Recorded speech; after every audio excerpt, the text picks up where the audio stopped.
mulata. Camina así. Ay, mamita, camina, anda. Camina así. Dale un poquito para acá. Camina así. Camínala.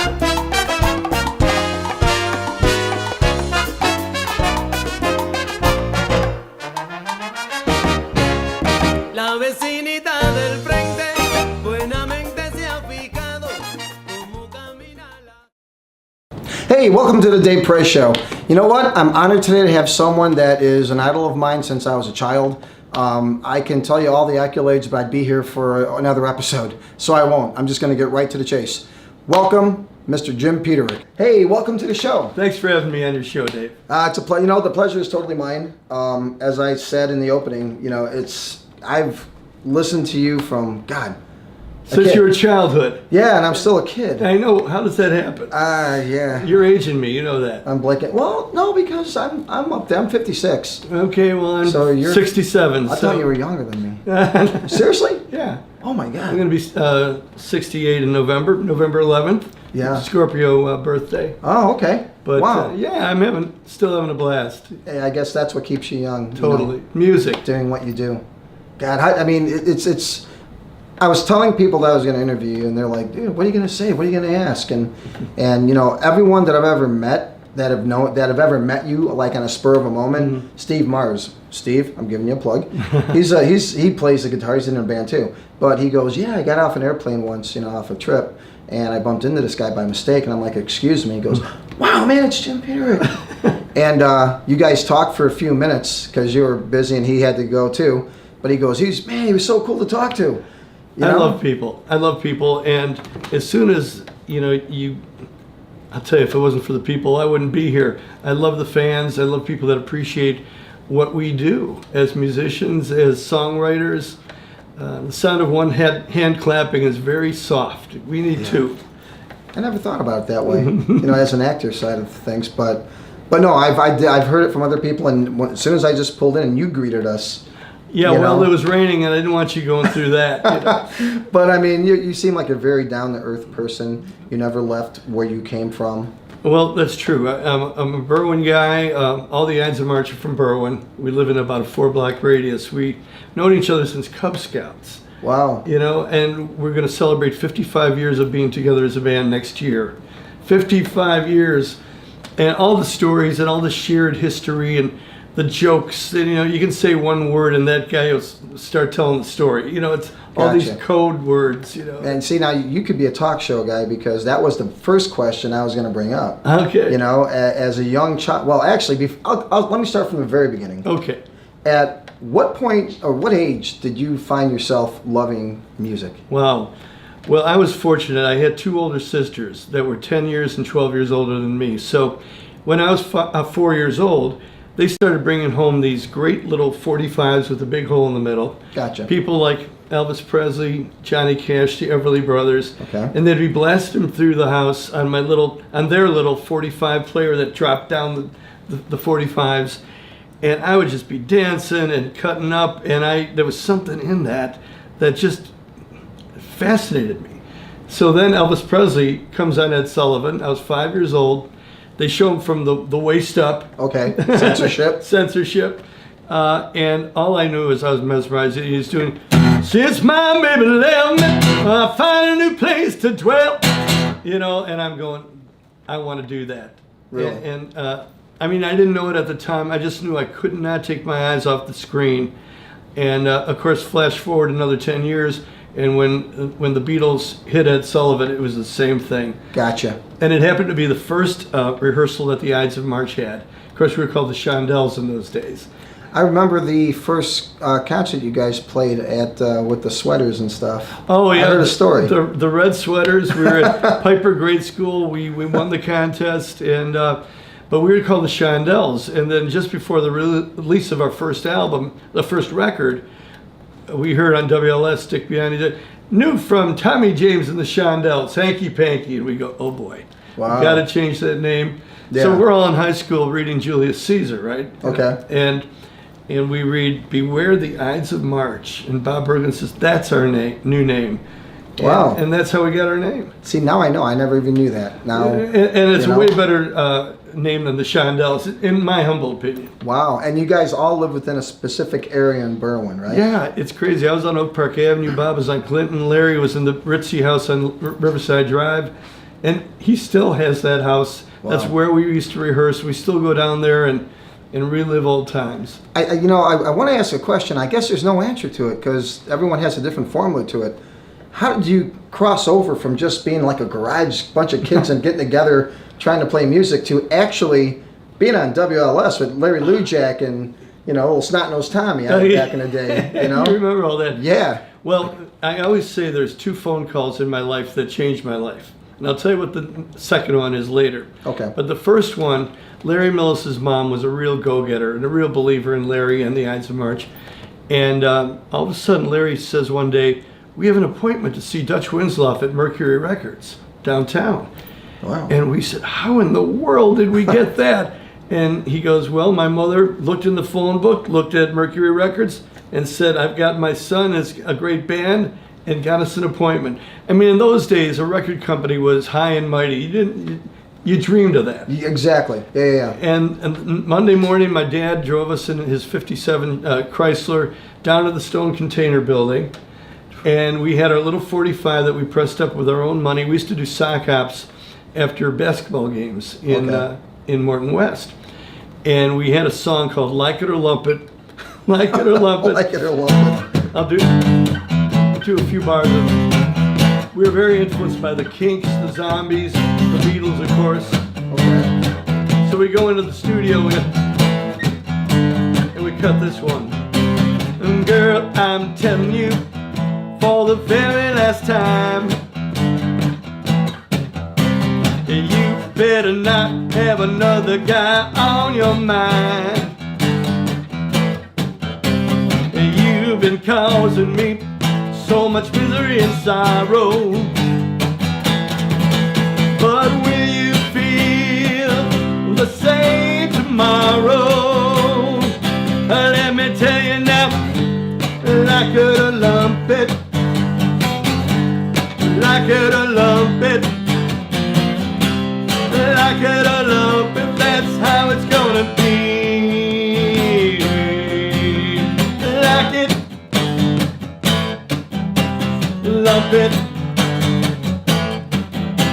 like it, that's how it's gonna be. Hey, there You know, Oh my God. and so we showed up at Mercury Records with our little 45, and Dutch Winslow was like the head of the whole thing, and he really liked us. He said, you got any more like that?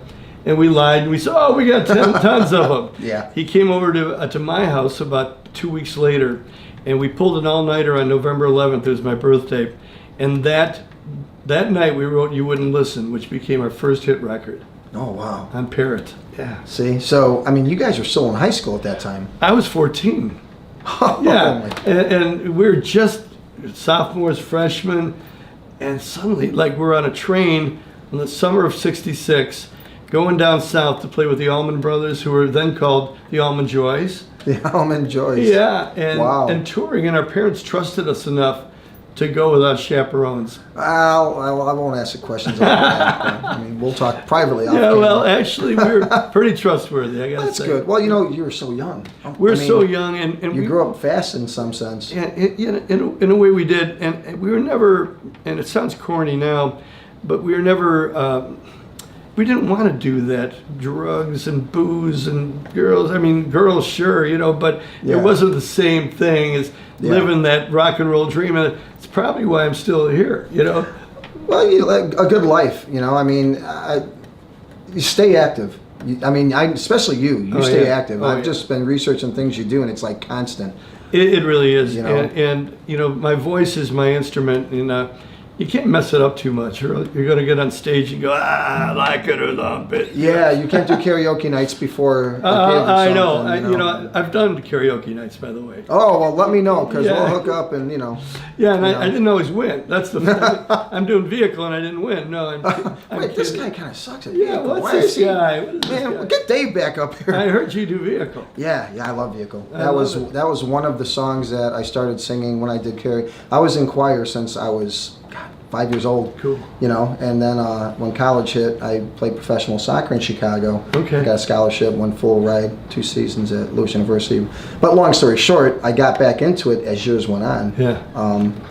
Karaoke and acting and stuff, and that's why I'm here now. Hey, But, hey, congrats on all your acting and all your Thank success. you. Yeah, I've That's been doing a little bit, but I want to talk about you. Oh, I get okay. a chance to talk about him now, so I'm going to talk about you. So you guys all grew up in the same area. You went to Morton West, and then you after high school, did you figure this is what we're going to do for a living now? Well, not really. I mean, we were still, our parents had it in our heads that the music thing is just a little fun thing for you kids, Even at that point, they still didn't. Yeah, I mean, realize? we were on Dick Clark and they were still going, well, this will pass, I mean, they believed in us, but, in those days, it's a miracle to make it, Yeah. And they were still going, Jimmy, you go to college, you get your degree, because you never know when this is going to, blow up, Exactly. in the air. So we lived that kind of thing. But I'll tell you, we had You Wouldn't Listen Out, which was a number 7 record in Chicago. Then we had numerous flops after that. And my parents are going, well, see, but finally we added the brass to the band. Oh yeah, I love horn sections. Nothing like a horn section for excitement, Yeah. And we had this song, a song I wrote to try to win my girlfriend back. Okay. Yeah. That was going to be my next question. Yeah. Leading into it, so go right ahead. I met this girl, a gorgeous gal, standing in line to see the Turtles at Riverside Brookfield High School. Oh, okay. I went stag because I was too chicken to ask any girls at Morton West. So I'm standing there in line at about 6 o'clock. We got there early because there was open seating, And all of a sudden I see this gaggle of cute girls. And I'm looking at them going, these girls are way out of my league, But there was one girl in particular that just had a light around her, in my mind. And she's the one that turned around and said, aren't you Jim Peterik? I go, last time I looked, yeah. Yeah. I'm wearing his underwear. I don't know. Yeah, Exactly. And I was just like, there is a God, Yeah. And we started talking. She said, I just saw your band, the Ides of March, at Morton West. You opened for the New Colony 6. You guys were great. And we started talking, and we never stopped. We sat together watching the Turtles. Of course, Happy Together became our song. Okay. And we dated for about almost a year when she said, I want to date other guys. Oh. And broke my heart. Oh, yeah, Yeah. that knife that just turns. And I was just like, so sad. And I accepted it. I had to. And a few months later, by this time I got a car. I got a 64 Valiant. Okay. Yeah, so I was Right. cool. And she starts calling me for rides to like modeling school and other places. She was 15, I was 17. Okay. And all of a sudden I started resenting always giving her rides and never getting a kiss. Not so much as a kiss. Oh, these aren't dates, Jim. I get it, Karen. Yeah. So finally I said, all I am is your vehicle, baby. Oh. And I didn't say it to her, but I thought it. And I said, what Yeah. a great idea for a song. And I heard this magical horn riff in my head. Ba-da-ba-ba, ba-da-ba-ba-da-da. That's it. That's the song. I write the song, most of it, and I show it to the guys in the Ides. We're down in Larry's basement. Okay. And as soon as we heard that horn riff, we knew we had something. And we went in the Columbia Studios. They used to have a studio in Fairbanks. Cut this song, cut lightning in a bottle. Went to number 1 on the charts, Warner Brothers Records, the fastest breaking song in Warner's history. Wow. And suddenly we're on the road with Led Zeppelin, Janis Joplin, Unbelievable. Allman Brothers again. Really? Everybody, And guess who starts calling me again? Uh-oh. The girl with the All right. culottes. Yeah. At the Turtles concert. Jim, maybe I was a little bit hasty. Maybe we should try this again. Oh, yeah. And I let her hang on the phone for at least 5 seconds. And I said, Yeah. sure, let's do it. And we never looked back. And 46 years later, she's still my wife. Oh, my God. And I'm still her vehicle. Bless, man. Hey, congratulations. Thank you. Congratulations. Oh, God. So do you want to hear a little of this? Absolutely. This isn't the karaoke version. This is my version. I love your version Okay, better. can you go, when I count 2, can you go ba-da-ba-ba-da-da? Yep. All right, here we go. 1, 2. Ba-da-ba-ba-da. Oh, you're good. Then you gotta keep saying the part.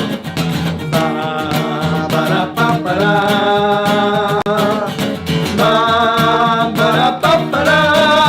Yeah, well, I'm the friendly stranger in the black sedan. I want you to hop inside my car. I got pictures, candy, I'm a lovable man. I can take you to the nearest star. I'm your vehicle, baby. I'll take you anywhere you wanna go. I'm your vehicle, woman. But now I'm sure you know that I love you, I need you, I want you, got to have your child. Great God in heaven, you know I love you. Ba-ba-da. Woo! Ba-da-da-da-da-da-ba-ba-da. Well, if he wants to be a movie star, say you take it to the Hollywood. And if you want to be just like you are, I know you think that you really should. I'm your vehicle, baby. I'll take you anywhere you wanna go. I'm your vehicle, woman. By now I'm sure you know that I love you, need you, want you, got to have your child. Great God in heaven, you know I love you.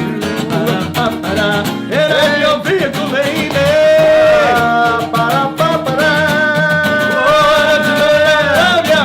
I need you, want you, got to have your child. Great God in heaven, you know I love you. Ba-da-ba-ba-da. Woo! Yes. Oh my God. Okay, now I can just get a bullet in my head and be rest in peace. That was Peacefully. awesome. Oh my God. I thank you so Good much job. just for that. Good job. I got to ask a quick You question win. just to You break. win. Oh my God, just to break off. Okay, just before we're going to end, we're going to take a break in a second, but I got to ask one question for my cameraman Tommy. Did you ever meet Ozzy? No. Okay. No, I never have, and I love Ozzy, and someday I'll meet him. But I've been recognized as Ozzy at airports. Hey, Ozzy, how you doing? And they don't mean Ozzy Nelson either. You know? No, yeah, exactly. Yeah. Then you got to walk around with a British accent. What are you talking about? I don't know Ozzy. He's a classic, man. Yeah, but he loved him. So anyway, we're going to take a short break, and we'll be right back to the Dave Press Show with Mr. Jim Peterik in a moment. Okay. Cool. That was Woo. awesome. Oh my God, thank you. Put you on the spot. Thank you. No, I love. You could really sing it. I was worried. I love Vehicle. I love. Yeah, well, my daughter just says he's an awesome singer. Yeah, you heard him sing. No, you do. Oh, thank you. There you go. All right, get a little bit of a break, honey. Let's go over here.